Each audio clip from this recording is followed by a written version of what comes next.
So I've taken a few of those personality tests that tell you where you fit inside the structure of an organization based on your personality traits. And usually they come out kind of strong personality for me, task-oriented, driven, self-motivated, self-starter, entrepreneur, I'm risk taker, those things. And so it's interesting though, and I've taken those personality tests. I've always kind of thought of myself as a strong person, and then one day I discovered that I wasn't as strong as I thought I was. I had my first bout with anxiety, and it was years ago. It was brutal,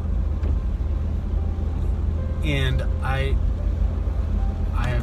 I'm ashamed to say this, but I never thought anxiety was for people like me. I always thought that was, forgive me for this, because now I know better.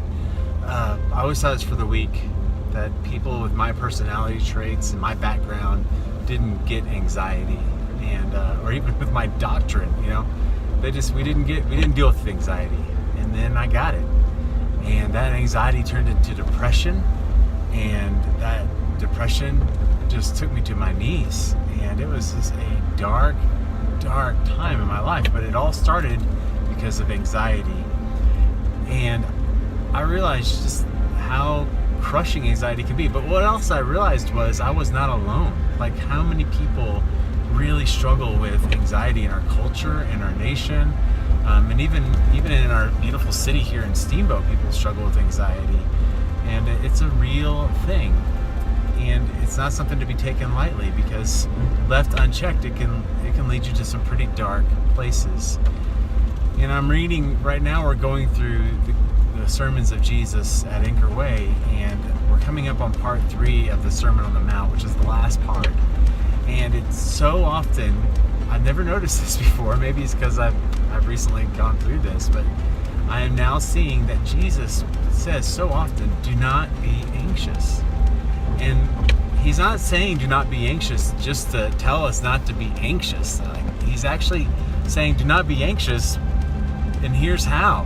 Here's the way out of anxiety. Now, as we look at this series coming up, I don't know if it's going to heal anybody's anxiety. It could. The power of the Holy Spirit is mighty. But I do know this, that it will help us for those of us who have struggled with anxiety, it will certainly help us with taking the next step.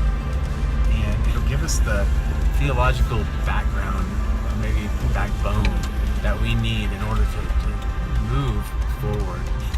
And anxiety is kind of like this road I'm driving on. It's misty, cloudy. It's a gross day in Steamboat. It just is. It's not one of my favorites. And it's really kind of hard to see what lies ahead. All you can see is kind of the space in front of you.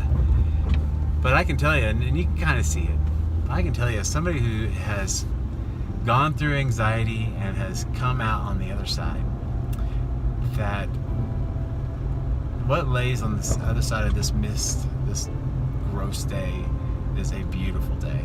It is absolutely gorgeous. But you got to keep moving forward until the clouds part, the sky's clear, and the sun shines again. You have to keep moving forward, and I promise you that day will come. That day will come.